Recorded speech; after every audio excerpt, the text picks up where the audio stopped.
Hello दोस्तों, Gurukul plus में आपका स्वागत है। साइंस के इम्पोर्टेंट क्वेश्चन अपन करने जा रहे हैं। देखिए, सभी पेपर के लिए इम्पोर्टेंट है। आरआरबी, एनटीपीसी, ग्रुप डी के लिए। देखिए, क्वेश्चन क्या है। अभी तक वैज्ञानिकों द्वारा पदार्थ की कितनी अवस्था है? 5 अवस्थाएं। वैज्ञानिकों द्वारा कितनी अवस्था ज्ञात हो चुकी है? 5 अवस्था वैज्ञानिक द्वारा ज्ञात हो चुकी है। देखिए, विसरण, सबसे अधिक जो विसरण हो किसमें होता है? जो विसरण की मात्रा है सबसे अधिक होता है ठोसों में। सॉरी, सबसे अधिक जो विसरण की दर होती है गैस में होती है। सबसे कम पूछेगा तो ये बताना है ठोस। सबसे कम विसरण किसमें होती है? ठोस में होती है। लेकिन सबसे कम अगर विसरण पूछेगा तो गैसों में होती है। किसमें होती है? गैसों में होती है। नेक्स्ट देखिएगा, यदि अमोनिया गैस है तो कपूर ठोस है। अमोनिया क्या है? अमोनिया एक गैस है। और कपूर क्या है? कपूर एक ठोस है। जो कपूर होता है ना, इसमें ऊर्ध्वपातन होता है। कपूर में क्या होता है? कपूर में जो होता है दोस्तों, ऊर्ध्वपातन प्रक्रिया होती है। कौन सी प्रक्रिया होती है? ऊर्ध्वपातन प्रक्रिया होती है। नेक्स्ट, शुद्ध पदार्थ। एक शुद्ध पदार्थ मीथेन होता है। देखिए, मीथेन कहाँ पाया जाता है? तो मीथेन होता है गोबर गैस में। गोबर गैस से जब हम खाना बनाते हैं तो उनमें कौन सी गैस का प्रयोग होता है? मीथेन गैस का प्रयोग होता है जब हम गोबर गैस से खाना बनाते हैं। और जो कोयला खदानों में गैस प्रयोग किया जाता है, मीथेन गैस का प्रयोग किया जाता है। ये चीज़ देखिए। नेक्स्ट, मिश्रण प्रकृति में क्या हो सकता है? तो ये तो समांगी मिश्रण होगा, या तो विषमांगी मिश्रण। दो में से एक होगा। ये तो समांगी मिश्रण होगा या तो विषमांगी मिश्रण होगा।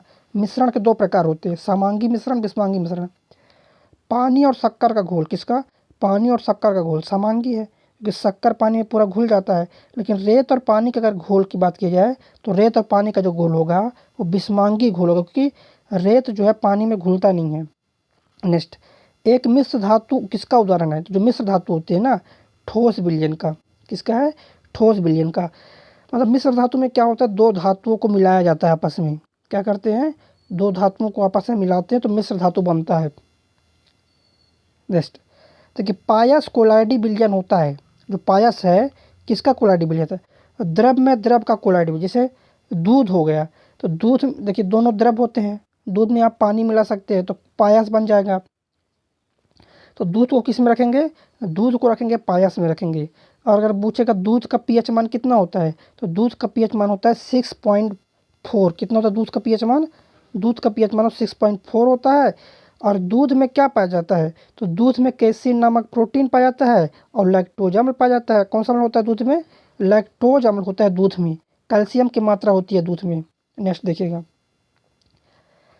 देखिए, सामान्य पदार्थों की जो भौतिक अवस्था में शामिल नहीं है, क्या शामिल नहीं? कोलाइड। जो कोलाइड होता है, सामान्य पदार्थों की भौतिक अवस्था में कोलाइड शामिल नहीं होता है। नेक्स्ट, हवा एक क्या है? तो हवा क्या है? एक तत्वों और यौगिक दोनों का मिश्रण है। जो हवा होती है इसमें तत्व रहते हैं और यौगिक दोनों रहते हैं, दोनों का मिश्रण है ये। नेक्स्ट देखिएगा आप, वह विजातीय मिश्रण जिसमें विलय के कण घुलते नहीं हैं बल्कि पूरे माध्यम में निलंबित रहते हैं। क्या रहते हैं? पूरे माध्यम में, पूरे माध्यम में निलंबित रहते हैं इनके कण। इनको बोल सस्पेंशन बोलते हैं। क्या बोलते हैं? इनको हम सस्पेंशन बोलते हैं। नेक्स्ट क्वेश्चन देखिए, जितने भी साथी हमारे साथ जुड़े हैं एक बार शेयर कर देंगे ताकि वीडियो सभी के पास पहुंच जाए। चलिए, लाइक भी करते रहे साथ में। नेक्स्ट है, देखिए, विज्ञान के नियम मिश्रण के गुणों का पालन नहीं करते। तो ये क्यों पालन नहीं करते हैं? क्योंकि संरचना इनका तय है। क्या होता है इनका? संरचना तय होता है। मिश्रण में क्या होता है? संरचना पहले से क्लियर रहती है कि इतना परसेंट। जैसे हम अगर बात करें किसमें? पीतल में, तो हम पीतल में बात करें तो तय है ना कि तांबा और क्या रहेगा? जस्ता रहेगा। तांबा और जस्ता, ये जो अनुपात इनका निश्चित रहता है, तब मिश्र धातु बनते हैं। इसलिए क्यों ऐसा होता है? क्योंकि संरचना इनकी तय है। नेक्स्ट देखिएगा, जब 2 तरल पदार्थ एक दूसरे में घुलते नहीं हैं और सॉल्यूशन नहीं बनाते तो क्या बोलते हैं? तो देखिएगा, देखिए, मिश्रण 2 प्रकार के होते हैं। या तो समांगी मिश्रण होगा या तो विषमांगी मिश्रण होगा। हम समांगी मिश्रण में किसको रखेंगे? पानी में शक्कर का घोल पूरा घुल रहा है, समांगी मिश्रण। लेकिन विषमांगी मिश्रण को ही बोलते हैं अमिश्रणीय बोलते हैं। क्योंकि देखिए यार, पानी में अगर हम रेत को घोलते हैं तो यह असमांगी है क्योंकि घुलता नहीं है। देखिए, समांगी विषमांगी घुल जाएगा, समांगी बोल दो नहीं घुल रहा है, असमांगी मिश्रण। इसी को बोलते हैं अमिश्रणीय। किसको? असमांगी को, क्योंकि घुलता नहीं है, सॉल्यूशन नहीं बना रहा है। नेक्स्ट देखिए, ये क्वेश्चन आ ही गया। शक्कर के घोल में शक्कर क्या है? तो अब यहाँ से देखिए, शक्कर के घोल में शक्कर क्या है? घुला हुआ पदार्थ। देखिए घुला हुआ पदार्थ दो चीज़ें होती है मिश्रण में, या तो कोई चीज़ विलेय होगा या तो कोई चीज़ विलायक होगा। विलेय और विलायक दो चीज़ें होती है, जो ज़्यादा मात्रा में होगी वो तो होगा विलायक। जैसे अगर हम शक्कर और पानी को मिलाते हैं, ज़्यादा मात्रा में कौन सी रहेगी, ज़्यादा मात्रा में रहेगी पानी, तो पानी विलायक है। विलेय कौन है, शक्कर विलेय है। तो शक्कर क्या है, घुला हुआ पदार्थ है। क्या शक्कर एक घुला हुआ पदार्थ है। नेक्स्ट क्वेश्चन, यह द्रव का ठोस में कोलाइडी विलयन का उदाहरण पनीर है। पनीर क्या है, द्रव का ठोस में कोलाइडी विलयन। देखिए जैसे हम पनीर बनता है, किससे बनता है, दूध से बनता है। तो दूध तो पहले द्रव रहता है और ठोस बाद में क्या हो जाता है, पनीर ठोस बन जाता है। तो ये चीज़ों का आप ध्यान रखिएगा। नेक्स्ट, अगर पनीर की बात करें हम, तो पनीर में प्रोटीन की मात्रा बहुत ज़्यादा होती है।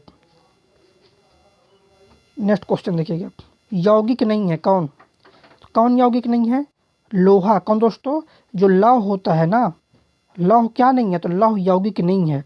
नेक्स्ट, रेत और चीनी का मिश्रण एक उदाहरण है। किसका उदाहरण है ये, विजातीय मिश्रण का उदाहरण है। कौन, रेत और चीनी का जो मिश्रण है विजातीय मिश्रण का उदाहरण है। नेक्स्ट क्वेश्चन देखिएगा, भौतिक परिवर्तन नहीं है कौन दोस्तों, कौन नहीं है भौतिक परिवर्तन, तो पदार्थों का किण्वन। देखिए पदार्थों का किण्वन जो होता था ना, देखिए भौतिक रासायनिक परिवर्तन हम बता दें आपको। देखिए भौतिक परिवर्तन में क्या होता है, वो वस्तु पुनः प्राप्त हो, जैसे बर्फ से पानी बन जाता, फिर पानी से बर्फ, तो बर्फ पहले था, पानी बना, फिर बर्फ बन गया। तो ये आपका भौतिक परिवर्तन है। कागज़ का जलना बोल दिया जाए रासायनिक है, बोले यार कागज़ जल गया फिर क्या कागज़ बनेगा, वही वाला जो राख है, राख से हम कागज़ बना सकते, नहीं बना सकते हैं ना। तो भौतिक परिवर्तन में क्या है, उसी अवस्था में आ जाता है पुनः, है ना। भौतिक परिवर्तन को बोलते हैं उत्क्रमणीय परिवर्तन। तो देखिए भौतिक परिवर्तन कौन है, किण्वन। अगर हम अंगूर का किण्वन करते हैं तो अंगूर शराब बन जाती, फिर शराब से अंगूर बनता है, कभी नहीं बनता है ना। तो ये चीज़ है। लोहे में जंग लगना सामान्य उदाहरण है किसका, रासायनिक परिवर्तन का। क्या, रासायनिक परिवर्तन का। लोहे में जंग लगना किसका समान उदाहरण है, रासायनिक परिवर्तन का समान उदाहरण है। नेक्स्ट क्वेश्चन इज, रासायनिक परिवर्तन का एक उदाहरण है, क्या है, रासायनिक परिवर्तन का एक उदाहरण क्या है, निष्क्रियकरण। क्या होता है रासायनिक परिवर्तन का, तो रासायनिक परिवर्तन का जो एक उदाहरण है निष्क्रियकरण, एक उदाहरण है रासायनिक परिवर्तन का। लिस्ट देखिएगा, उस प्रक्रिया का नाम जिसमें गैस सीधे ही ठोस वस्तु में परिवर्तित होती है उसको बोलते हैं डिपोजिशन। क्या बोलते हैं उसको, डिपोजिशन बोलते हैं उसको। नेक्स्ट क्वेश्चन, ये अवलोकन हमें यह निर्धारित करने में मदद करते हैं कि रासायनिक अभिक्रिया हुई है नहीं, क्या हुई है या नहीं। अवस्था में परिवर्तन, गैस का उत्सर्जन, रंग बदलना। नेक्स्ट क्वेश्चन, रासायनिक परिवर्तन का उदाहरण कौन सा नहीं है, तो जल का जल वाष्प में बदलना। मतलब जल जो है ना वाष्प में बदल जाता है, फिर वाष्प जल में बदल जाएगा। तो जितने भी उत्क्रमणीय परिवर्तन है वो सभी क्या है, भौतिक परिवर्तन है। तो यहाँ पूछा था रासायनिक परिवर्तन नहीं है, मतलब कौन सा परिवर्तन है, मतलब ये रासायनिक परिवर्तन है। नेक्स्ट क्वेश्चन देखिएगा, तरल पदार्थ से गैस में परिवर्तन होने की क्रिया को क्या कहते हैं, तरल से गैस, क्या, तरल से गैस वाष्पीकरण बोलते हैं। क्या बोलते हैं दोस्तों, तरल से गैस को बोलते हैं वाष्पीकरण। नेक्स्ट देखिए क्वेश्चन क्या है, रासायनिक परिवर्तन नहीं, दूध का दही में परिवर्तन होना। रासायनिक परिवर्तन है बोला, क्या बोला, रासायनिक परिवर्तन है। देखिए दूध का दही में परिवर्तन होना, तो ये रासायनिक परिवर्तन है। क्या है, दूध का दही में बदलना, ये एक प्रकार का क्या दोस्तों, एक प्रकार का यह रासायनिक परिवर्तन है।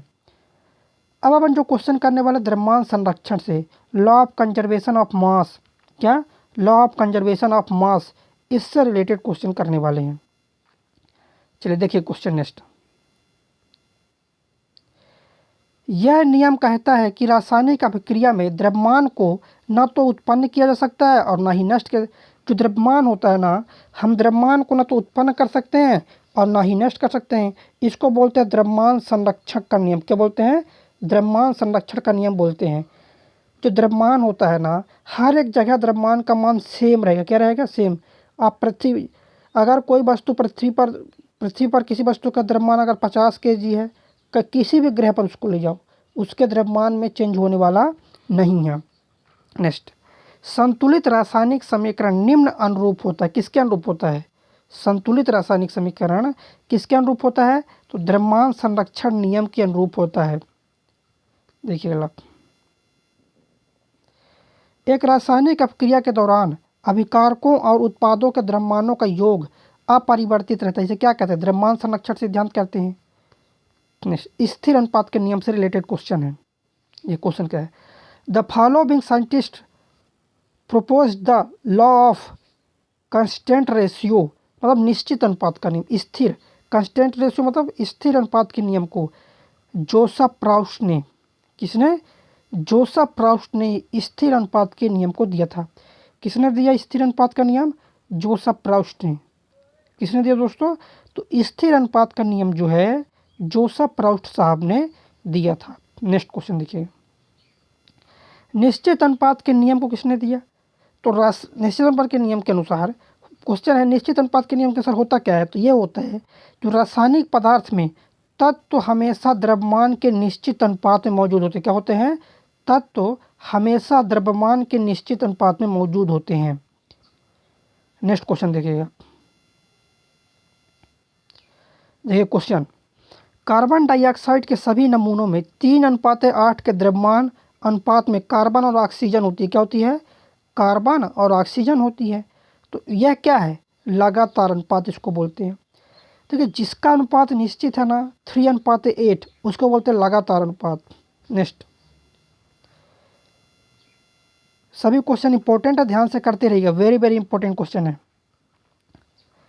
देखिए क्वेश्चन कहता है Dalton's theory is based, Dalton theory is based on the law of chemical composition. Dalton का सिद्धांत जो है रासायनिक संयोजन के नियम पर आधारित है।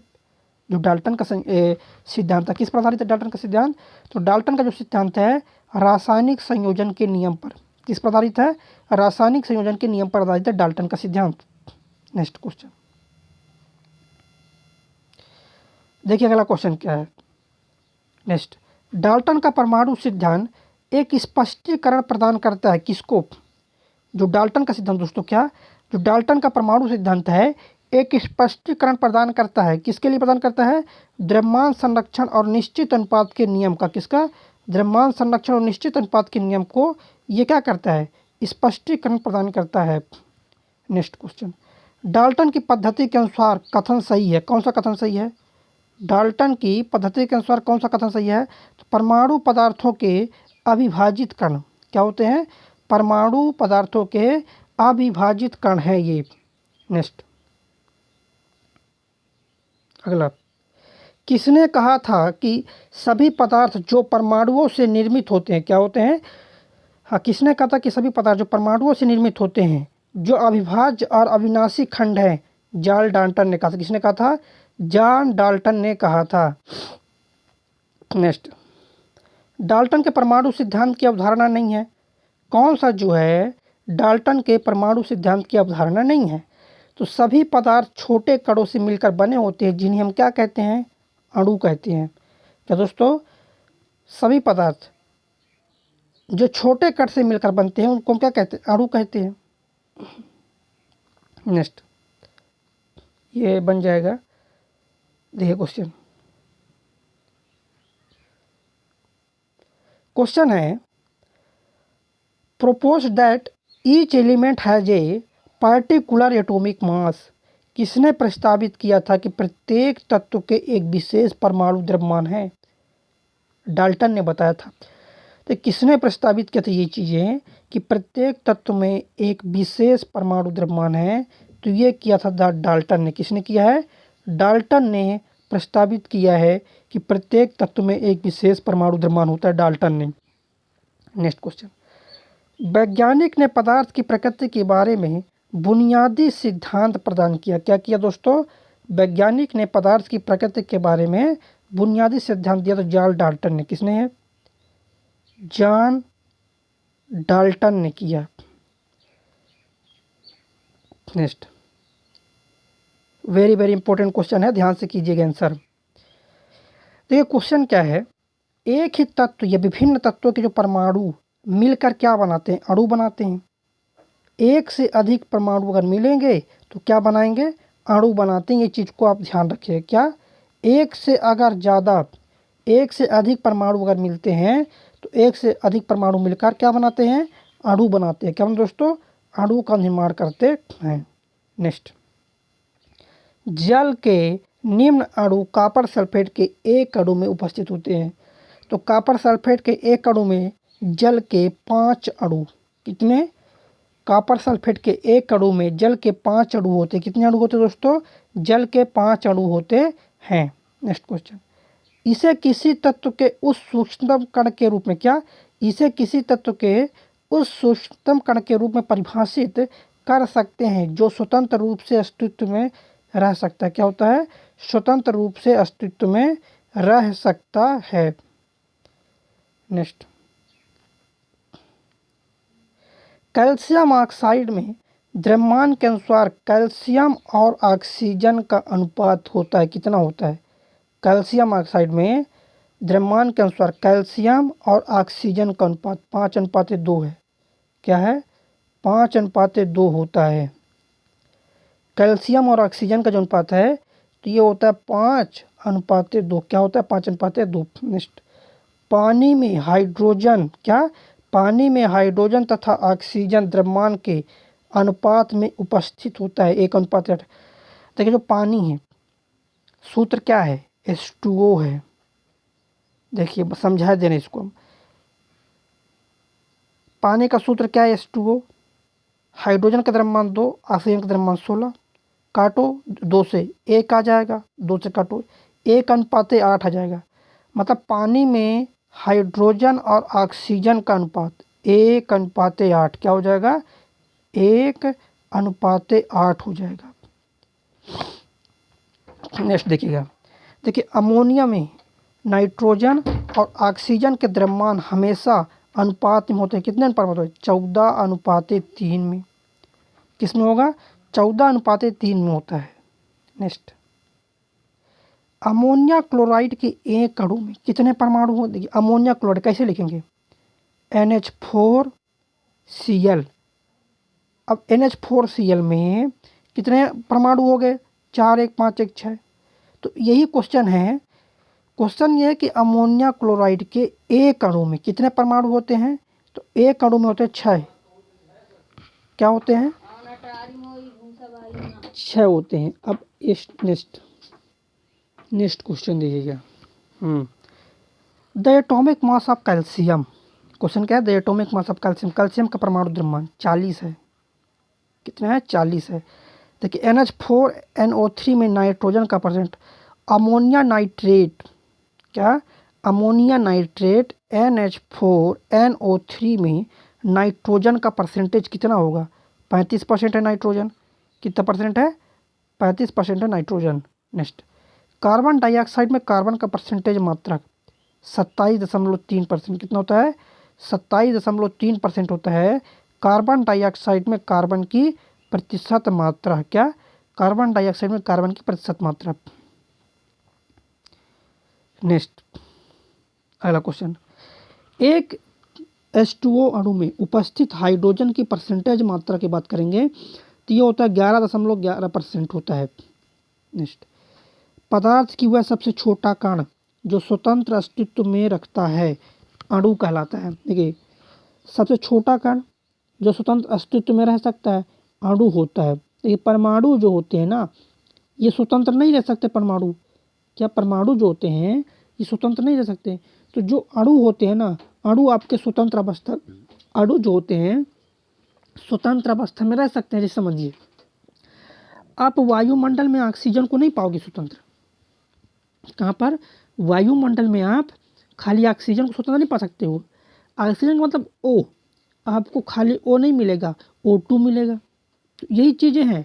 मतलब देखो O क्या है, जो O है ना ये परमाणु है, स्वतंत्र पाओगे इसको, स्वतंत्र नहीं है। O2 को पाओगे आप, तो O2 तो अणु हो गया। तो यही है, वह सबसे छोटा कण जो स्वतंत्र अवस्थित, किसमें, स्वतंत्र अवस्था में ये स्वतंत्र अस्तित्व रखता है अणु कहलाएगा।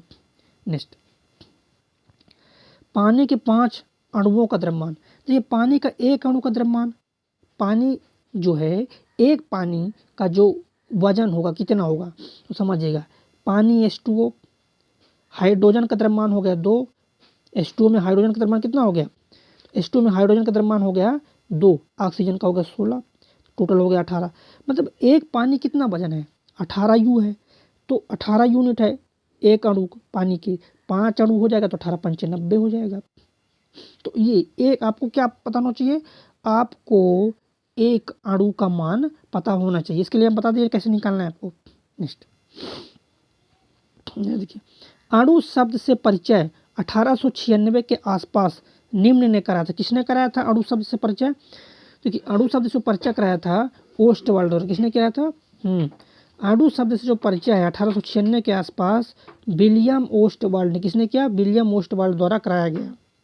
नेक्स्ट अगला, सोडियम कार्बोनेट का आणविक द्रव्यमान कितना होता है, ये आपको बताना है। किसका? सोडियम कार्बोनेट का आणविक द्रव्यमान 106 होता है। कितना होता है? 106 होता है सोडियम कार्बोनेट का आणविक द्रव्यमान। नेक्स्ट देखिएगा, नाइट्रोजन के 0.6 अणु का द्रव्यमान बताइएगा। नाइट्रोजन के 0.6 अणु का द्रव्यमान कितना होगा? देखिए, नाइट्रोजन अणु बोला है, तो अणु को N2 से रिलेटेड करते हैं। किससे? N2 को N2 से रिलेटेड करेंगे। एक नाइट्रोजन का जो द्रव्यमान होता है 14, तो इसका हो जाएगा N2 का 28 हो जाएगा। अब 28 में 0.6 का निकालना है, 6/10 कर दीजिए आप। 28 छक्का कितना हो जाएगा? 168।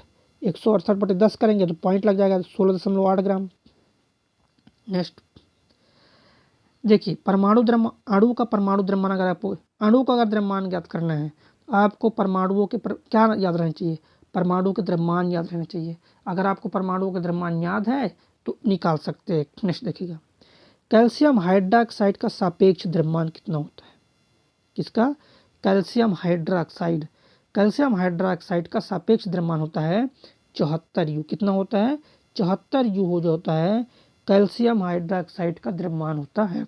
नेक्स्ट, किसी यौगिक की सबसे छोटी संभव इकाई को क्या कहते हैं?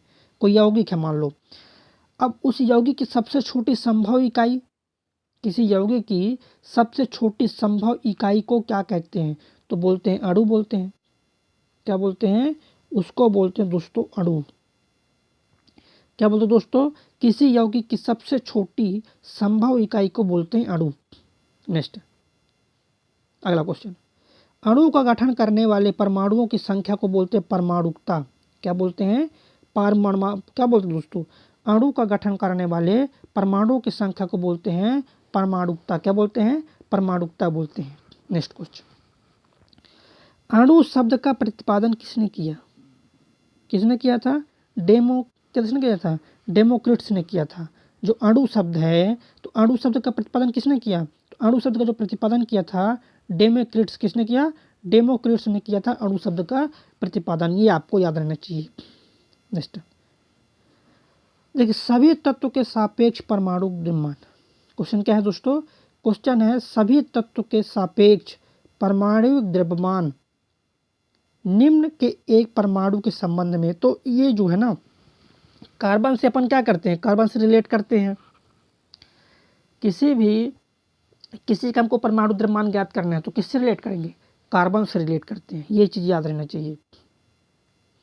नेक्स्ट क्वेश्चन देखिएगा, अगला, कैल्शियम हाइड्रोक्साइड के अणु में निम्न परमाणु मौजूद होते हैं। क्या?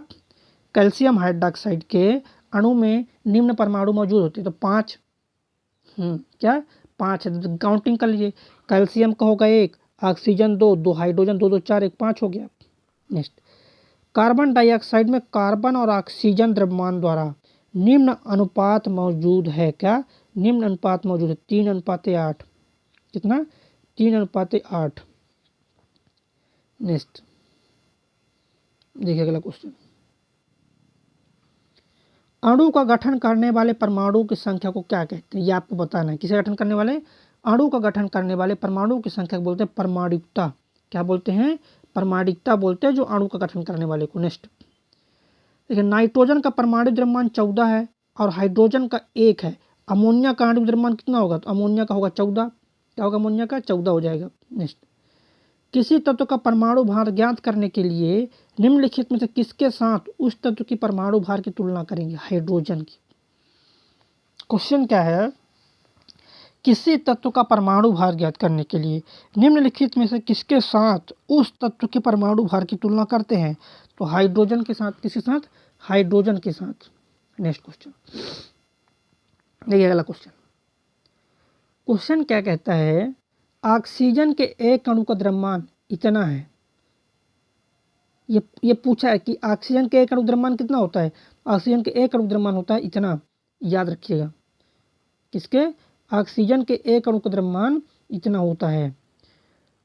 चलिए नेक्स्ट देखेंगे। देखिए, मैग्नीशियम के 144 ग्राम में कितने परमाणु मौजूद होंगे? देखिए, पहले तो मैग्नीशियम परमाणु द्रव्यमान कितना होता है?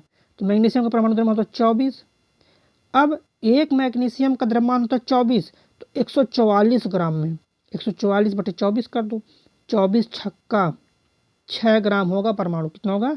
6 ग्राम हो जाएगा। नेक्स्ट, ऑक्सीजन का ग्राम आणविक द्रव्यमान 32 जी है। क्या है? ऑक्सीजन का ग्राम आणविक द्रव्यमान 32 जी है।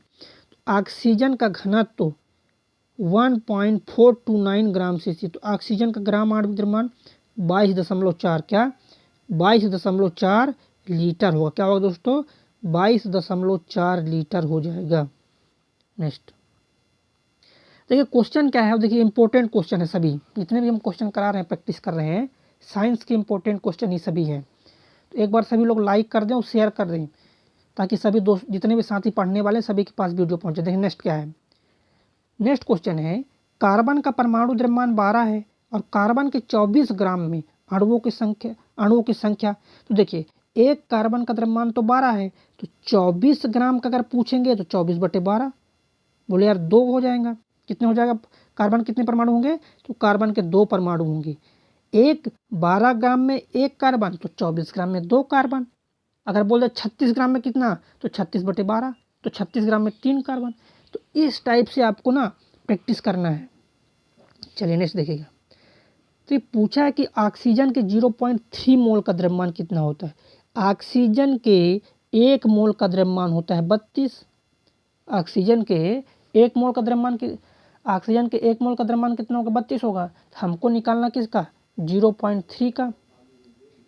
तो 32 तक कितना हो जाएगा? 96/10, 9.6। क्या जाएगा? 9.6 ग्राम आ जाएगा। तो ऑक्सीजन के 0.3 मोल का द्रव्यमान कितना हो जाएगा? 9.6 ग्राम हो जाएगा। नेक्स्ट देखिएगा। देखिए अगला क्वेश्चन। नेक्स्ट क्वेश्चन क्या कहता है, ये आपको देखना है। नेक्स्ट, कार्बन डाइऑक्साइड के 1 मोल में क्या होता है? तो कार्बन डाइऑक्साइड CO2, जो CO2 है ना, कार्बन डाइऑक्साइड के 1 मोल में जो होता है दोस्तों 6.022 10⁻23 अणु। कितना होता है? 10⁻23 अणु होता है। किसमें? कार्बन डाइऑक्साइड के 1 मोल में। नेक्स्ट, 16 ग्राम ऑक्सीजन में ऑक्सीजन के कितने परमाणु होंगे? देखिए, ऑक्सीजन मतलब O2, एक ऑक्सीजन का जो भार होता है वो कितना होता है? अब 16 है तो कितना हो जाएगा? यहाँ पर समझिएगा, 16 ग्राम ऑक्सीजन में ऑक्सीजन का द्रव्यमान होता है 16 ग्राम। तो 16 ग्राम ऑक्सीजन का द्रव्यमान होता है, मतलब 1 मोल। 1 मोल में 0.22 × 10⁻23 परमाणु होते हैं। नेक्स्ट क्वेश्चन है, यह देखते हुए कि ऑक्सीजन के 1 मोल परमाणु का वजन होता है 16 ग्राम। ऑक्सीजन के 1 मोल परमाणु का वजन है 16 ग्राम। तो ओजोन का अणुभार कितना हो जाएगा? तो देखो, 1 मोल का 16 है। ओजोन को कैसे लिखते हैं आप समझिए। देखिए, ऑक्सीजन का हो जाएगा 16 ग्राम और ओजोन मतलब O3 लिखते हैं। ओजोन के लिए क्या लिखते हैं? O3 लिखते हैं। तो 16 तय 48 ग्राम हो जाएगा। कितना हो जाएगा? 48 ग्राम प्रति मोल हो जाएगा। यहाँ पर सभी को समझ में आ गया होगा। नेक्स्ट, रसायन शास्त्र में मोल शब्द का परिचय किसने कराया था? किसका? मोल शब्द का परिचय किसने कराया था? विलियम ओस्टवाल्ड ने। किसने कराया मोल शब्द का मोल शब्द का जो परिचय है विलियम ओस्टवाल्ड ने कराया था। नेक्स्ट अगला क्वेश्चन देखिए। एल्युमिनियम का परमाणु द्रव्यमान 27 है। एल्युमिनियम के 54 ग्राम में मौजूद अणुओं की संख्या। देखिए, एल्युमिनियम का 27 ग्राम है। एक एल्युमिनियम बराबर 27 ग्राम। तो 54/27 करेंगे तो 2 आ जाएगा। कितने एल्युमिनियम होंगे 54 ग्राम? 2। भाई, एक एल्युमिनियम में 27 ग्राम होता है तो 2 एल्युमिनियम में 54 ग्राम हो जाएंगे, तो ये 2 आ जाएगा राइट आंसर। नेक्स्ट क्वेश्चन, किसी भी पदार्थ के 1 मोल में मौजूद कणों की संख्या। कोई भी पदार्थ है जिसके 1 मोल में मौजूद कणों की संख्या कितना है, उसमें मौजूद कणों की जो संख्या है ये आपका दोस्तों 0 पॉइंट क्या है 6.022 10 की घाते 23 है ये चीज। नेक्स्ट देखिएगा अगला क्वेश्चन, किसी पदार्थ के 1 मोल में मौजूद परमाणुओं या अणुओं या आयनों की संख्या को क्या कहते हैं, एवोगैड्रो संख्या। क्या कहते हैं, एवोगैड्रो संख्या कहते हैं। ये क्वेश्चन क्या है, सल्फर का परमाणु द्रव्यमान 32 यू है, ठीक। सल्फर के 12 ग्राम मात्रा में मोलों की संख्या, एक सल्फर का जो मान होता है तो 32 यू है, लेकिन हमको 16 ग्राम में पूछा है। क्या करना है, 16/32 कर देना है, तो कितना जाएगा 0.5। 16/32 का मान कितना जाएगा 0.5 मोल। कितना आएगा दोस्तों 0.5 मोल आ जाएगा इसका मान। नेक्स्ट क्वेश्चन देखिएगा अगला क्वेश्चन। नेक्स्ट क्वेश्चन क्या है, 60 ग्राम हीलियम में मोलों की संख्या कितना है। 60 ग्राम हीलियम में, तो समझो देखिए हीलियम का एक हीलियम में कितने ग्राम होते हैं, तो एक हीलियम में होता है 4 ग्राम, तो 60 ग्राम में 60/4 क्या रहेगा 60/4 मतलब 15 मोल है। कितना दोस्तों 15 मोल हो जाएगा। नेक्स्ट, 540 ग्राम ग्लूकोज में उपस्थित मोलों की संख्या। एक ग्लूकोज का द्रव्यमान कितना होता है, एक ग्लूकोज का द्रव्यमान कितना होता है 180। एक ग्लूकोज का द्रव्यमान होता है 180 होता है, तो 540/180 18 54 मतलब कितना हो जाएगा मोल संख्या 4 मोल। कितना हो जाएगा 4 मोल। नेक्स्ट देखिए अगला क्वेश्चन, हीलियम के 52 ग्राम में मोल कितने मोल उपस्थित हैं। एक हीलियम का द्रव्यमान होता है 4, 13 चौको 52 13 मोल आ जाएगा। कितना जाएगा 13 मोल। कितने मोल दोस्तों 13 मोल इसका आंसर आ जाएगा। कितना है राइट आंसर, राइट आंसर जाएगा 13 मोल। नेक्स्ट क्वेश्चन देखिएगा अगला क्वेश्चन, एवोगैड्रो क्या अवोगैड्रो संख्या जो होता है Na का अर्थ क्या है बताइए। अवोगैड्रो संख्या Na का अर्थ क्या होता है, अवोगैड्रो संख्या Na का अर्थ होता है किसी तत्व के 1 ग्राम परमाणुओं में, क्या किसी तत्व के 1 ग्राम परमाणु में परमाणुओं की संख्या को बोलते हैं एवोगैड्रो संख्या। नेक्स्ट, एवोगैड्रो संख्या किसको निरूपित करती है, हाँ एवोगैड्रो संख्या द्वारा निरूपित किया जाता है जो N0 है। क्या N0 जो है ये इससे हम किसका करते दोस्तों N0 से एवोगैड्रो संख्या डिनोट करते हैं। क्या N0 से एवोगैड्रो संख्या डिनोट करते हैं। नेक्स्ट,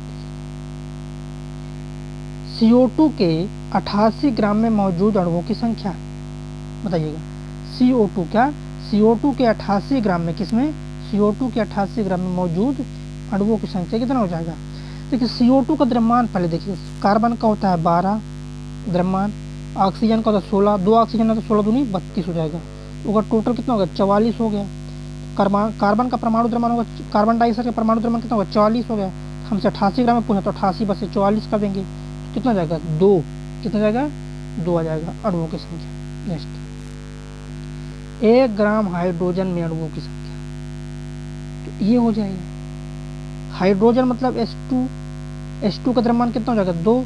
1 ग्राम पूछा मतलब आधा कर देना है, तो ये आधा कर दिए। नेक्स्ट देखिए अगला, वैज्ञानिकों ने सुझाव दिया था कि तत्वों के जो प्रतीकों का जो निर्माण है तत्व के नाम के या 1 से 2 अक्षरों से किया जा सकता है। बर्जीलियस ने किया ऐसा। किसने किया दोस्तों, तो बर्जीलियस ने किया ऐसा। नेक्स्ट, इन तत्व के प्रतीक में केवल 1 अक्षर होता है। कार्बन का जो होता है प्रतीक होता है उसमें केवल 1 होता है, C बस होता है। कार्बन में क्या होता है, केवल और केवल C बस होता है। नेक्स्ट क्वेश्चन, रासायनिक प्रतीक का पहला अक्षर हमेशा क्या होगा, बड़े अक्षरों में होगा। किसका, रासायनिक प्रतीक का जो पहला अक्षर होगा हमेशा बड़े में होता है। किसमें होता है, बड़े अक्षर में होता है।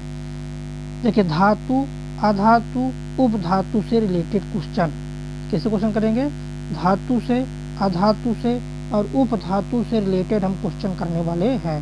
मेटल, नॉन मेटल और मेटलाइट से। नेक्स्ट, प्रकृति में विद्युत धनात्मक होती है।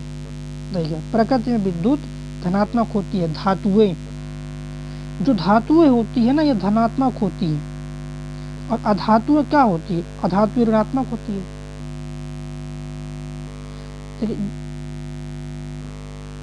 जो धातुएं होती है ना, क्वेश्चन क्या है, जो धातुएं होती है ये होती धनात्मक, अधातुएं क्या होती है? ऋणात्मक होती है। नेक्स्ट क्वेश्चन देखिए, धातु में एक मुक्त इलेक्ट्रॉन के पथ का आकार क्या होता है? वक्राकार होता है। किसमें? धातु में। किसमें दोस्तों? धातु में एक मुक्त इलेक्ट्रॉन के पथ का जो आकार होता है वक्र होता है। क्या होता है? वक्र होता है। नेक्स्ट, धातुओं के किस गुण के कारण उनके पत्थर या फाइल बनाने में आसानी होती है? क्या? फाइल बनाने में आसानी होती है। उसको क्या बोलते हैं? आघात वर्धनीयता। क्या बोलते हैं? आघात वर्धनीयता बोलते हैं उसको। नेक्स्ट, अगला क्वेश्चन देखिए, धातुओं को पतली चादरों के रूप में परिवर्तित किए जाने की क्षमता को बोलते हैं आघात वर्धनीयता। क्या बोलते हैं उसको? उसको बोलते हैं आघात वर्धनीयता। नेक्स्ट, अधातुओं का भौतिक गुण। धातुओं का भौतिक गुण है ये केवल ठोस अवस्था में होती है। जितने भी धातु होते हैं किसमें होते हैं? ठोस अवस्था में। नेक्स्ट, ये ठोस, द्रव और गैस तीनों रूप में पाई जाती है, उसको बोलते हैं धातु। क्या बोलते हैं? ठोस में भी होती है, द्रव में होती है, और गैस, तीनों रूप में होती है। क्या होती है? तीनों रूप में। इसी को बोलते हैं, क्या बोलते हैं इसको? इसको बोलते हैं धातु। नेक्स्ट, लोहा क्या है? कठोर है और मजबूत। क्या होता है? लोहा को कठोर और मजबूत बनाने के लिए क्या मिलाते हैं? कार्बन। क्या मिलाते हैं? कार्बन मिलाते हैं। लोहा को अगर मजबूत और ठोस बनाना तो हम कार्बन मिलाते हैं। अगर सोना को मजबूत और ठोस बनाना तो क्या मिलाते हैं? तांबा मिलाते हैं। सोना को अगर मजबूत करना है तो हम तांबा मिला देते हैं, और लोहा को कठोर करना है तो कार्बन। नेक्स्ट, सबसे नमनीय और तन्यशील धातु क्या है? सोना है, Au। क्या होता है? सबसे नमनीय और तन्यशील धातु अगर पूछेगा तो Au है। Au को बोलते हैं सोना। इसी को बोलते हैं औरम। क्या बोलते हैं इसको? इसको बोलते हैं औरम बोला जाता है। चलिए नेक्स्ट, मैलिएबिलिटी जो गुण है किसको दर्शाती है? धातुओं को। जो मैलिएबिलिटी का गुण है ये धातुओं का गुण है, मैलिएबिलिटी। नेक्स्ट, एक धातु के उस गुण को क्या कहते हैं जिसमें उसकी सतह जो चमकदार होती है, चमकती है सतह। जो धातुओं होती है ना, वो धातु जो होती है उनकी सतह चमकती है। सोना का आप देख लो चमकती है, चांदी ये चमकदार होती हैं। नेक्स्ट, धातु आघात वर्धनी और कोमल होती है। क्यों होती है ऐसा? जो धातु है आघात वर्धनी और कोमल क्यों होती है? क्योंकि धातु की परमाणुओं की जो परतें हैं एक दूसरे पर फिसल सकती है। क्या होती है? एक दूसरे पर फिसल सकती है। नेक्स्ट क्वेश्चन, धातुओं के जो ऑक्साइड है आमतौर पर क्या होते हैं? बेसिक्स। क्या होते हैं? बेसिक्स होते हैं। धातुओं के जो ऑक्साइड हैं, किसके? धातुओं के जो ऑक्साइड हैं आमतौर पर क्या होते हैं? बेसिक होते हैं। क्या होते हैं आमतौर पर? बेसिक्स। नेक्स्ट क्वेश्चन, जो अधातु हैं क्या है? अधातु जो कक्षीय ताप पर तरल होते हैं। ब्रोमीन। देखिए, ब्रोमीन अधातु है ना, द्रव अवस्था में पाया जाता है, और बाकी जितने अधातु ठोस पाए जाते हैं। जितने अधातु हैं ठोस अवस्था में, तो लेकिन जो ब्रोमीन है क्या है? जो ब्रोमीन है वो तरल अवस्था में, किसमें होता है? तरल अवस्था में पाया जाता है। नेक्स्ट क्वेश्चन, सौर पैनल में निम्न धातु प्रयुक्त होती है। कौन सा धातु? सिलिकॉन। जो सौर पैनल होता है ना, जिससे अपन खाना बनाते हैं, सूर्य की रोशनी में जो खाना बनता है ना, उसके जो वो बना जाते हैं सौर पैनल, उसमें जो प्रयोग होता है सिलिकॉन का प्रयोग करते हैं। सिलिकॉन का प्रयोग इसलिए कर देते हैं, किसका? सिलिकॉन। सिलिकॉन का प्रयोग हम इसलिए करते हैं क्योंकि अर्धचालक है। क्या है सिलिकॉन? सिलिकॉन जो होता है अर्धचालक होता है, इसलिए हम इसका प्रयोग करते हैं। नेक्स्ट, अधातुओं के जो ऑक्साइड है आमतौर पर प्रकृति में कैसे होते हैं? तो आमतौर पर अम्लीय होते हैं। क्या होते हैं? आमतौर पर ये अम्लीय होते हैं। किसके? अधातुओं के जो ऑक्साइड हैं ये होते अम्लीय, और धातुओं के ऑक्साइड पूछेगा तो क्षारीय होते हैं। याद रखिएगा ये चीज, ये याद रखने वाली चीजें हैं। नेक्स्ट, ऊर्ध्वपातन कौन करता है? इसको हम सब्लिमेशन कहते हैं। ऊर्ध्वपातन क्या बोलते हैं? ऊर्ध्वपातन को बोलते हैं सब्लिमेशन। कौन कर सकता है सब्लिमेशन? ऊर्ध्वपातन करता है अमोनिया क्लोराइड। क्या? अमोनिया क्लोराइड जो है ऊर्ध्वपातन करता है। नेक्स्ट क्वेश्चन, यह एक ऊर्ध्वपातन नहीं है। कौन नहीं है ऊर्ध्वपातन? बर्फ। क्या दोस्तों? जो बर्फ है ये ऊर्ध्वपातन नहीं है। कौन नहीं है ऊर्ध्वपातन? जो बर्फ है ये ऊर्ध्वपातन नहीं है। ये आप समझिएगा। नेक्स्ट देखिए अगला क्वेश्चन। विधि जल को पंकित जल से अलग करेगी। कौन करेगी? किसको? विधि जल को। क्या दोस्तों? विधि जल को पंकित जल से निस्कंदन अलग करते। क्या? निस्कंदन। नेक्स्ट, जल को शुद्ध बनाने हेतु प्रयोग लाया जाता है। कौन लाते हैं? रिवर्स परासरण। कौन सा? रिवर्स परासरण। नेक्स्ट, विलवणीकरण जो होते हैं ना, यह एक ऐसी प्रक्रिया है जिसमें नमकीन पानी से खनिज पदार्थ को अलग किया जाता है। नेक्स्ट क्वेश्चन है, पानी से हाइड्रोजन को अलग करने की प्रक्रिया को बोलते हैं। देखिए पानी से हमको हाइड्रोजन अलग करना है तो उसको बोलते हैं विद्युत अपघटन। क्या बोलते हैं? विद्युत विघटन बोलते हैं। सॉरी, विघटन। पानी से अगर हाइड्रोजन को अलग करना है तो इसको बोलते हैं विद्युत विघटन। नेक्स्ट, ऊर्ध्वपातन पदार्थ कौन सा नहीं है? Sodium sulphate. कौन सा है ऊर्ध्वपातन? कपूर हो गया। कौन सा? कपूर हो गया। अमोनिया क्लोराइड हो गया। ये क्या है? आयोडीन। ये क्या है? ऊर्ध्वपातन पदार्थ। कौन कौन से ऊर्ध्वपातन पदार्थ हैं? तो ऊर्ध्वपातन पदार्थ हैं आयोडीन, अमोनिया क्लोराइड, कपूर। ये ऊर्ध्वपातन पदार्थ होते हैं जिनमें सब्लिमेशन होता है। नेक्स्ट, सोडियम क्लोराइड से अमोनिया क्लोराइड को अलग करने के लिए आप किस प्रक्रिया का प्रयोग करेंगे? तो ऊर्ध्वपातन का प्रयोग करेंगे। नेक्स्ट क्वेश्चन, यह मिश्रण अलग अलग कीपों फनल द्वारा अलग किया जाता है। इसको बोलते हैं तेल और पानी। नेक्स्ट, समुद्र के पानी के अलवणीकरण के लिए इस्तेमाल किया जाने वाली तकनीक को बोलते हैं आसवन। नेक्स्ट, वाष्पीकरण की दर को कम करता है नमी, ह्यूमिडिटी जो होती है ना। क्या? ह्यूमिडिटी जो होती है वाष्पीकरण की दर को कम करता है। नेक्स्ट क्वेश्चन, एक सतह की घटना है। क्या है? A surface. क्या? A surface फोनोमेनन is. क्या है? स्टेम फॉर्मेशन, भाप बनना। सतह की घटना जो है ना, भाप बनना। नेक्स्ट क्वेश्चन देखिए, तरल अवस्था से गैसीय अवस्था में रूपांतरण को क्या कहते हैं? वाष्पीकरण। क्या कहते हैं? तरल अवस्था से गैसीय अवस्था में रूपांतरण को बोलते हैं वाष्पीकरण। क्या बोलते हैं? वाष्पीकरण बोलते हैं। नेक्स्ट, मध्यवर्ती तरल अवस्था से गुजरे बिना एक पदार्थ का ठोस अवस्था से गैस में बदलना। देखिए ऊर्ध्वपातन बोलते। ऊर्ध्वपातन किसमें होता है? कपूर हो गया, अमोनिया क्लोराइड हो गया, आयोडीन, इनमें होता है ऊर्ध्वपातन।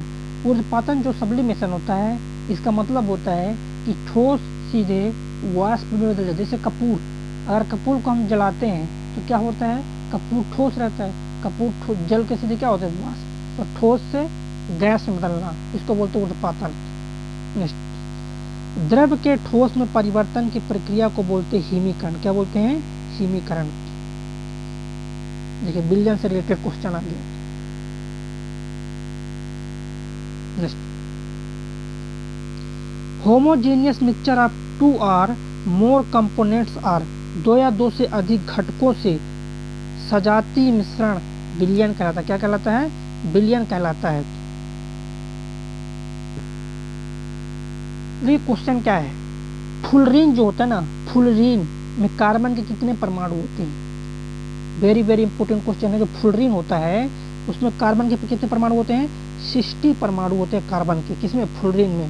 तो फुलरीन में जो कार्बन के परमाणु होते हैं 60 परमाणु होते हैं फुलरीन में। नेक्स्ट क्वेश्चन देखिए अगला, 2 या 2 से अधिक रूपों में किसी तत्व का होना जिसमें भौतिक गुण भिन्न लेकिन रासायनिक गुण समान होते हैं अपरूपता कहलाता है। क्या कहलाता है? अपरूपता कहलाता है। नेक्स्ट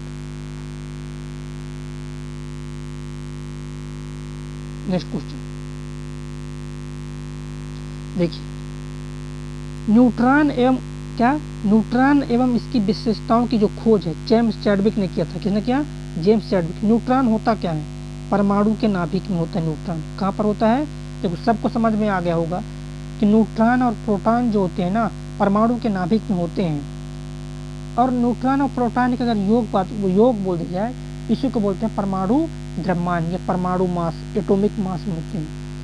न्यूक्लियस का जो भार होता है, न्यूक्लियस जो मास होता है, यही होता है परमाणु मास होता है। नेक्स्ट क्वेश्चन देखिएगा। नेक्स्ट, परमाणु के नाभिक में होते हैं, क्या होते हैं परमाणु के नाभिक में? तो परमाणु के नाभिक में होते हैं प्रोटॉन और न्यूट्रॉन। क्या होता है परमाणु के नाभिक में? तो परमाणु के नाभिक में होते हैं प्रोटॉन और न्यूट्रॉन होते हैं परमाणु के नाभिक में।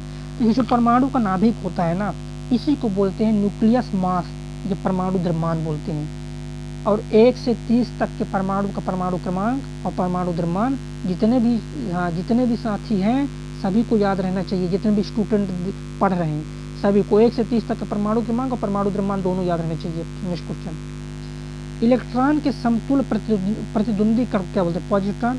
देखिए इलेक्ट्रॉन में माइनस आवेश होता है, लेकिन इसका प्रतिद्वंदी है पॉजिट्रॉन, इसमें धनात्मक आवेश होता है। क्या होता है पॉजिट्रॉन में? पॉजिट्रॉन में होता है धनात्मक आवेश और इसमें होता है माइनस आवेश। नेक्स्ट, अगला क्वेश्चन, इलेक्ट्रॉन का एंटी पार्टिकल कौन सा है? किसका? इलेक्ट्रॉन का एंटी पार्टिकल है पॉजिट्रॉन। क्या है? इलेक्ट्रॉन का जो एंटी पार्टिकल है पॉजिट्रॉन है। लेकिन पॉजिट्रॉन की खोज अगर पूछे किसने किया? एंडरसन ने किया था। पॉजिट्रॉन की खोज किसने किया? एंडरसन साहब ने किया था। इलेक्ट्रॉन क्या वहन करता है? इलेक्ट्रॉन जो वहन करता है एक ऋण आवेश। क्या वहन करता है? एक ऋण आवेश इलेक्ट्रॉन वहन करता है। और प्रोटॉन क्या वहन करता है? एक धनावेश वहन करता है। नेक्स्ट, देखिए इलेक्ट्रॉन क्या है?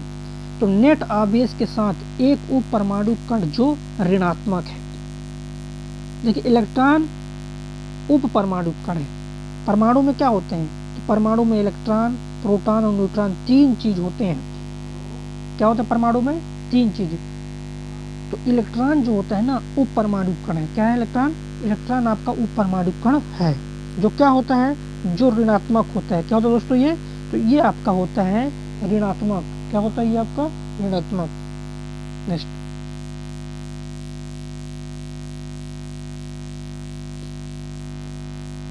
नेक्स्ट अगला क्वेश्चन देखिएगा। इलेक्ट्रॉन की खोज, क्वेश्चन क्या है? इलेक्ट्रॉन की खोज किया किसने? जे थॉमसन ने किया है। किसने की इलेक्ट्रॉन की खोज? तो इलेक्ट्रॉन की जो खोज किया दोस्तों, जे थॉमसन ने इलेक्ट्रॉन की खोज किया है। ये अगला देखिएगा।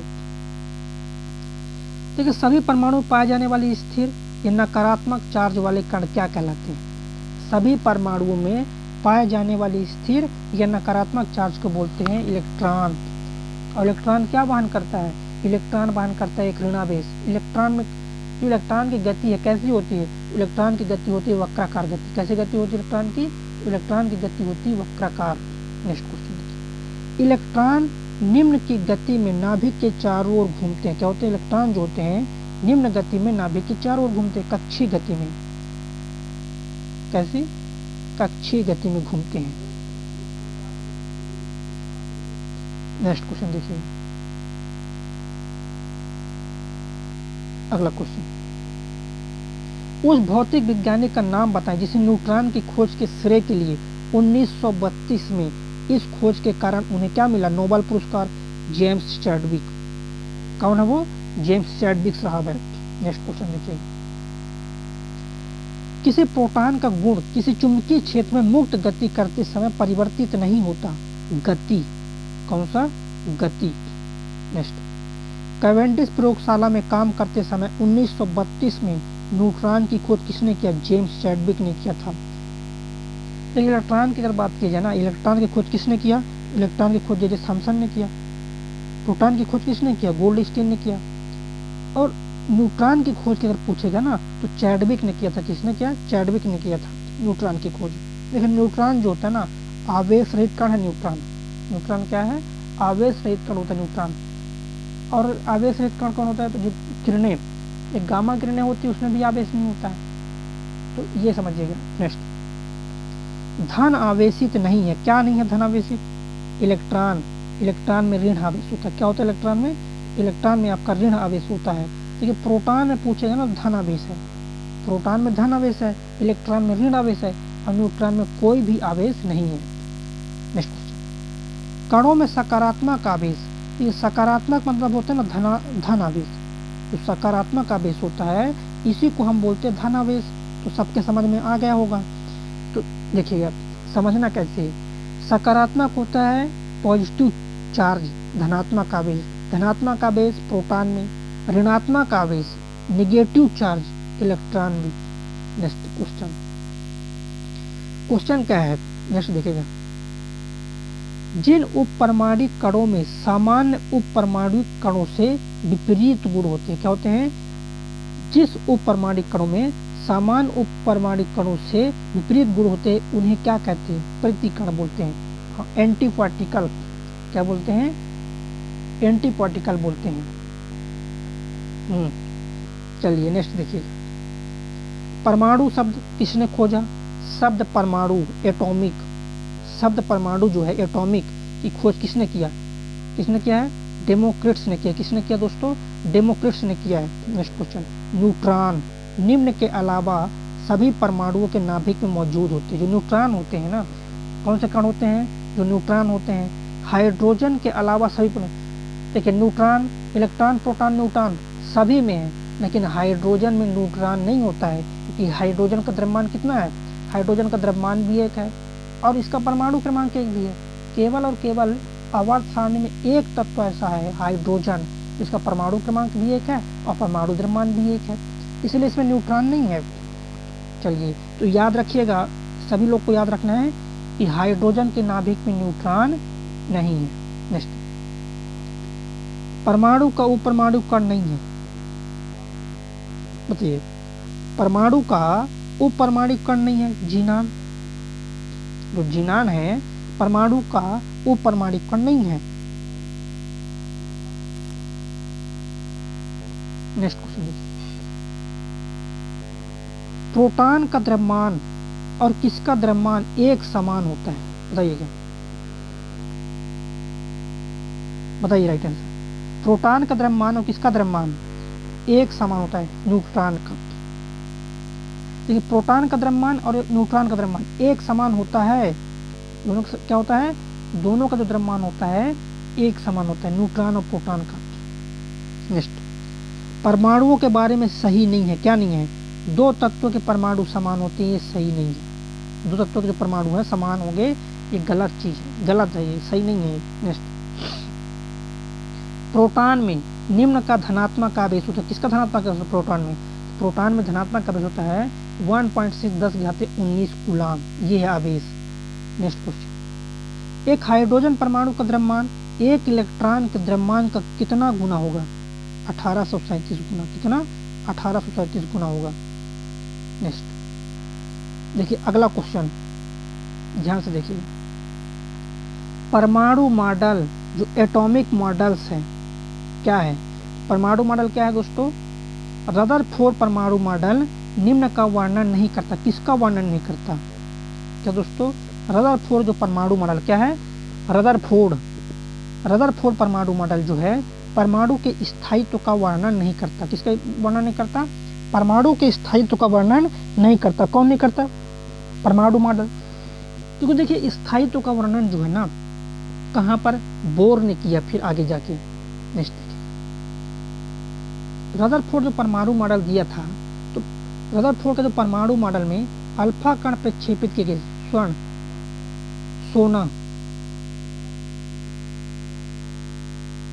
सोना पर, क्या किया था, सोना पर। तो रदरफोर्ड परमाणु मॉडल में, किसमें, रदरफोर्ड परमाणु मॉडल में अल्फा कण प्रक्षेपित किए जाते हैं स्वर्ण पर, स्वर्ण की एक पतली परत, क्या, स्वर्ण की पतली परत लिया गया था, उसमें प्रक्षेपित किया गया था। चलिए अगला देखिए, देखिए नेक्स्ट, अर्नेस्ट रदरफोर्ड ने कौन से कणों को सोने की पतली पन्नी पर टकराया था, अल्फा कणों को, किसको, अल्फा कणों। नेक्स्ट क्वेश्चन देखिए, रदरफोर्ड के अल्फा कणों के प्रकीर्णन प्रयोग के परिणाम स्वरूप खोज हुई थी, किसकी खोज हुई थी, रदरफोर्ड के अल्फा कणों के प्रकीर्णन प्रयोग के रूप परिणाम स्वरूप परमाणु में नाभिक की खोज, किसकी खोज हुई, परमाणु में नाभिक की खोज हुई थी। अगला क्वेश्चन नेक्स्ट देखिए, बोर के एटम मॉडल की अवधारणा के अनुसार क्या होता है जब एक इलेक्ट्रॉन ऊर्जा के फोटॉन को अवशोषित कर लेता है। अब जब ऊर्जा के फोटान को अवशोषित करके क्या करेगा, अवशोषित कर रहा है, ऊर्जा के फोटान को क्या कर रहा है, अवशोषित कर रहा है, वो क्या करेगा, बाहरी वाले कक्षा में जाता है। देखिए बाहरी वाले कक्षा में जाने के लिए ना ज़्यादा ऊर्जा चाहिए, हम ऊर्जा को अवशोषित करेंगे। अब बाहरी वाले कक्षा से अगर अंदर वाले में जाओगे तो कम ऊर्जा चाहिए, तो बाकी ऊर्जा क्या करोगे, प्रतिकर्षित कर दोगे, क्या कर दोगे, उत्सर्जित कर दोगे। तो ये चीज़ समझिएगा, इलेक्ट्रॉन ऊर्जा के फोटान को क्या कर रहा है, अवशोषित कर रहा है, तो अगली बाहरी कक्षा में जाता है। क्या कहा जाता है, अगली बाहरी कक्षा में जाता है। नेक्स्ट देखिएगा अगला क्वेश्चन, परमाणु का नाभिक मॉडल पहली बार खोजा गया था, बताइए किसके द्वारा, ये आपको बताना है। परमाणु का जो नाभिक मॉडल है पहली बार किसके द्वारा खोजा गया था, अर्नेस्ट रदरफोर्ड द्वारा। किसके द्वारा, अर्नेस्ट रदरफोर्ड द्वारा खोजा गया था परमाणु का मॉडल। नेक्स्ट क्वेश्चन देखिए, नेक्स्ट क्वेश्चन, अल्फा कणों के बारे में बात असत्य है। कौन सा बात असत्य है, अल्फा कणों के बारे में। तो अल्फा कणों के बारे में जो बात असत्य है, उनकी उच्च भेदन क्षमता होती है। क्या होती है उनकी उच्च जो भेदन क्षमता होती है, ये चीज। नेक्स्ट, अल्फा पार्टिकल्स होते हैं। क्या होते हैं अल्फा पार्टिकल्स, तो ये बिल्कुल हीलियम के नाभिक जैसा, जो अल्फा पार्टिकल होते हैं बिल्कुल हीलियम के नाभिक के जैसा होते हैं अल्फा पार्टिकल। देखिए अल्फा बीटा गामा में हमें एक चीज बता दी, अगर किसी परमाणु के नाभिक से अल्फा कण निकल गया, अल्फा कण का प्रकीर्णन हुआ, उस उसके परमाणु के क्रमांक में 2 की कमी और द्रव्यमान में 4 की कमी होगी। अगर किसी परमाणु के नाभिक से बीटा कण उत्सर्जित होता है तो परमाणु क्रमांक 1 बढ़ जाएगा। क्या होगा, 1 बढ़ जाएगा, लेकिन द्रव्यमान में कोई भी चेंज नहीं होता है। गामा किरणों में देखिएगा, किसी परमाणु के नाभिक से अगर गामा किरणों का उत्सर्जन होता है ना, तो परमाणु क्रमांक और द्रव्यमान में कोई भी चेंजिंग नहीं होता है। नेक्स्ट देखिए, किसी परमाणु के कक्ष में समायोजित किए जा सकने वाले इलेक्ट्रॉनों की अधिकतम संख्या का सूत्र क्या है, 2n²। अगर k की बात की जाए तो k का 1 मान होता है, तो यहाँ 1 करेंगे 2 हो जाएगा, तो k l m n होता है। तो k का हो जाएगा दोस्तों, k में कितने परमाणु होंगे, k में 2 हो जाएगा, l में कितना हो जाएगा 8 हो जाएगा, m में कितना हो जाएगा 18 हो जाएगा, n में कितना हो जाएगा 32 होगा। 2 8 18 32 क्या 2 8 क्या 2 8 18 32 ये होता है। नेक्स्ट, m कक्षा में शामिल हो सकने वाले इलेक्ट्रॉनों की अधिकतम संख्या कितनी है। क्या, m कक्षा में शामिल हो सकने वाले इलेक्ट्रॉनों की अधिकतम जो संख्या है वो है 18। क्या दोस्तों 18 है, m कक्षा में शामिल हो सकने वाले इलेक्ट्रॉनों की जो संख्या है वो आपका 18 है। नेक्स्ट क्वेश्चन देखिए, n कोष में समायोजित किए जा सकने वाले इलेक्ट्रॉनों की संख्या कितना है, 32 है। किसमें, n कोष में समायोजित किए जा सकने वाले इलेक्ट्रॉनों की जो संख्या दोस्तों आपका 32 है। क्या इलेक्ट्रॉनों की संख्या 32 है। नेक्स्ट, तीसरी कक्षा को निम्न सेल के रूप में निरूपित किया जाता है। किसके रूप में, तीसरी कक्षा को। देखिए पहली कक्षा तो k हो गया, दूसरी कक्षा l हो गया, तीसरी कक्षा m हो गया, चौथी कक्षा n हो गया। k l m n कैसे होती है दोस्तों, देखिए k l m n पहली कक्षा, दूसरी कक्षा, तीसरी कक्षा, चौथी कक्षा, k l m n o ये 5वीं कक्षा हो गया। इस प्रकार k में कितने रहेंगे 2, l में कितने रहेंगे 8, इनमें क्या रहेंगे 18, इसमें रहेंगे 32। इस प्रकार से ये क्रमांक बढ़ता जाता है। नेक्स्ट देखिए, किसी कक्षा में 2 इलेक्ट्रॉन में अंतर को क्या कहते हैं, प्रचक्रण क्वांटम संख्या। नेक्स्ट, एक तत्व की परमाणु संख्या 13 है। क्या है, एक तत्व की जो परमाणु संख्या 13 है, तो इस तत्व में सेल कितने होंगे, परमाणु की संख्या 13 है, कैसे भरेंगे 2 8 3 कितने हो गए 1 2 3 सेल हो गए। कितने सेल हो गए इसमें जो सेलों की संख्या हो जाएगा 3। कितने सेल हो जाएंगे 3 सेल। नेक्स्ट, ऊर्जा की चतुर्थ स्तर में क्या, ऊर्जा के चतुर्थ स्तर में समायोजित किए जा सकने वाले इलेक्ट्रॉनों की अधिकतम संख्या को बोलते हैं 32। क्या बोलते हैं, ऊर्जा के चतुर्थ स्तर में समायोजित किए जा सकने वाले इलेक्ट्रॉनों की संख्या को बोलते हैं दोस्तों 32। देखिए पहले स्तर में होगा 2, दूसरे स्तर में होगा कितना 8, तीसरे स्तर में क्या होगा 18, चौथे स्तर में क्या होगा, चौथे स्तर में होता है 32 होता है। कितना होता है 32 होता है। तो ये आपको याद रखना होगा। नेक्स्ट, किसी एक सेल में समायोजित किए जा सकने वाले इलेक्ट्रॉनों की अधिकतम संख्या को 2n², किससे 2n² से हम दर्शाते हैं, ये चीज समझिए। नेक्स्ट क्वेश्चन देखिए, बाह्यतम कोष में उपस्थित इलेक्ट्रॉनों की संख्या को क्या कहते हैं, यह बताइएगा। बाह्यतम कोष में, किसमें, बाह्यतम कोष में उपस्थित इलेक्ट्रॉनों की संख्या को बोलते हैं, क्या बोलते हैं, संयोजक इलेक्ट्रॉन। क्या बोलते हैं, बाह्यतम कोष में उपस्थित इलेक्ट्रॉनों की संख्या को बोलते हैं संयोजक इलेक्ट्रॉन। क्या बोलते दोस्तों, तो बाह्यतम कोष में उपस्थित इलेक्ट्रॉन्स की संख्या को बोलते हैं संयोजक इलेक्ट्रॉन। नेक्स्ट क्वेश्चन, उस तत्व का समान इलेक्ट्रॉनिक विन्यास NH² Np की घाते 3 होता है, किसका है, नाइट्रोजन का है। देखिए P की घाते में अगर 3 है ना, Np थर्ड है, अगर आप बात की जाए तो ये समझ लीजिए कि नाइट्रोजन का है, किसका है, नाइट्रोजन का है। देखिए P में अगर 3 है, P में किसके में 3 होता है, नाइट्रोजन में 3 होता है, होता है, क्योंकि नाइट्रोजन का तो 7 कितना होता है, नाइट्रोजन का परमाणु क्रमांक तो 7 होता है, 2 भर दिए, फिर 5 आगे देखो, 2 और 3 5 आ रहा है, ये हो जाए। नेक्स्ट, हीलियम को छोड़कर सभी नोबल गैस में सबसे बाहरी कोष में इलेक्ट्रॉन की संख्या 8 है। हीलियम को छोड़कर, हीलियम के बाहरी कोष में कितने होते हैं, हीलियम के बाहरी कोष में 2 होते हैं, लेकिन हीलियम को छोड़कर सभी नोबल गैस में कितने होते हैं, 8 होते हैं। कितने होते हैं, 8। नेक्स्ट, सर्वाधिक स्थिर या अक्रिय परमाणुओं के बाह्य कोष में इलेक्ट्रॉनों की संख्या कितना है, 8 है। जो अक्रिय गैस होते हैं ना, उनके बाह्य कोष में 8 होते हैं। नेक्स्ट क्वेश्चन देखिए, अगला क्वेश्चन, किसी तत्व का इलेक्ट्रॉनिक विन्यास 2 8 5 है, उस तत्व का नाम क्या है, उस तत्व का नाम है फास्फोरस। क्योंकि 2 8 10 5 15 परमाणु क्रमांक कितना होता है, फास्फोरस का होता है। किसका, फास्फोरस का जो परमाणु क्रमांक है, फास्फोरस का परमाणु क्रमांक होता है 15।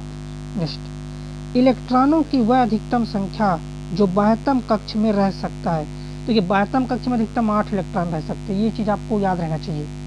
हाँ, सभी को ये चीज़ याद रहना चाहिए कि बाह्यतम कोष में अधिकतम इलेक्ट्रॉन 8 रह सकते हैं।